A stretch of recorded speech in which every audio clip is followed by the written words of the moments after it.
abandoned with a badly broken leg. The albino alien dragon was grateful the human foreman saved it. They called the planet Dreas 9, a mining world, rich in minerals but cold, bitter, and wild. To the humans of Outpost Tarsa, 7, it was just another job. They mined, drilled, and expanded under gray skies and acidic snow. Marcus Flint was a foreman. Gruff, practical, and the last to leave the field. He was the kind of man machines didn't argue with and crews respected in silence. He wasn't known for kindness. He was known for getting the job done. But everything changed the day he found the dragon. It was late, past third shift. The miners had long returned to the prefab bunkhouses. Marcus stayed to inspect a section of collapsed scaffolding. Something had tripped the seismic sensors near the perimeter fence. He expected a landslide, maybe a burrower. What he didn't expect was blood, violet, glowing blood, smeared across the snow, and a whimper. He followed it, boots crunching over frost and broken rocks, until he reached a narrow crevice in the cliffside. There, half hidden beneath shattered metal and rock, lay a creature straight out of myth. Long serpentine, covered in pale, iridescent scales. Wings folded, trembling. One leg grotesquely bent beneath its body, bone piercing through flesh. An albino alien dragon. And it was breathing, barely. Its eyes fluttered open, twin orbs of soft silver. When it saw Marcus, it let out a weak growl. He could have backed away, called security, let it die. But something in that look, something raw, like pain swallowed for too long, rooted him in place. Easy, he muttered, slowly lowering his tool-pack. I'm not here to hurt you. The dragon shivered, blood steaming in the cold. Marcus exhaled. Damn it. All right, let's fix you up, big guy. Getting the dragon out of the crevice wasn't easy. Marcus reinforced a broken leg with a reinforced exosplint built from scaffolding rods and wrapped its torn wing with industrial insulation. He coaxed the creature with protein paste and warm water. It let him. By morning, he had dragged it, bit by agonizing bit, to the old cargo hangar no one used anymore. No one else had to know.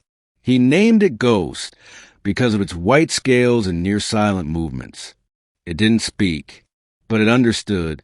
Every day after shift, Marcus came to feed and tend its wounds. He ran scanner checks, rebuilt the splint with better alloys, patched tears in the wing membrane. Each time, Ghost Silver Eyes watched him with quiet awareness. It began to hum, low, vibrating sound that shook the walls. Calming, grateful. They were never loud. But over time, those sounds soothed Marcus more than he expected. Ghost began to heal. It limped, but it moved. The broken leg reknit with help from Marcus's improvised bone fusion field. The wing, torn and battered, flexed slowly, cautiously. But it never flew. Not yet. And Marcus never asked it to. One night, during a snowstorm, Marcus sat beside the dragon's makeshift bed of cargo blankets, sipping hot scent coffee. You're not from here, he said. No way something like you's native to this rock. Ghost blinked slowly. You were left, weren't you? The dragon lowered its head. Abandoned? Crashed? Exiled? He couldn't know, but he saw the answer in its silence. I know what that's like, Marcus murmured. They don't tell you what happens when your son gets sick on a fringe world.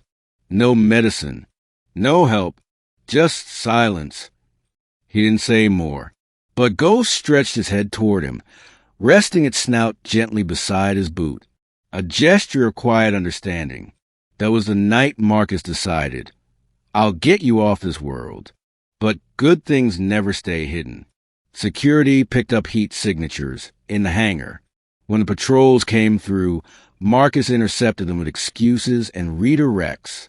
But whisper spread, and soon corporate sent an order: destroy all unregistered bioforms near mining operations.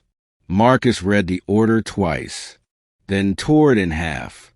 Ghost didn't deserve death. It deserved freedom. He worked fast, used old salvaged ship parts, buried in junkyards and forgotten containers, built a low-opmo glider, big enough for one massive passenger, fuel cell, stabilizers, shield dampeners to mask its launch from sensors. He installed a neuroband. Ghost could pilot it with thought alone. The Dragon watched him as he worked, silently like it knew. The night of the escape, alarms blared early. Security had found the glider. They stormed the hangar. But Ghost was ready. When they fired shock rounds, the Dragon roared, a terrible, guttural sound that split the storm. It lashed its tail, knocking 2 guards into a wall. But its injured leg buckled, and it fell with a cry. No! Marcus shouted, running to its side. A stunned bolt hit him instead. He collapsed, vision swimming, muscle spasming, as Ghost crawled toward him. It could have fled, but instead, it curled around him protectively. More shots. The Dragon bled again, until Marcus forced himself upright, shoved the launch panel, and screamed, "Now, Ghost! Go!" Ghost stared at him, refusing. He slammed the control pad. Don't make this for nothing.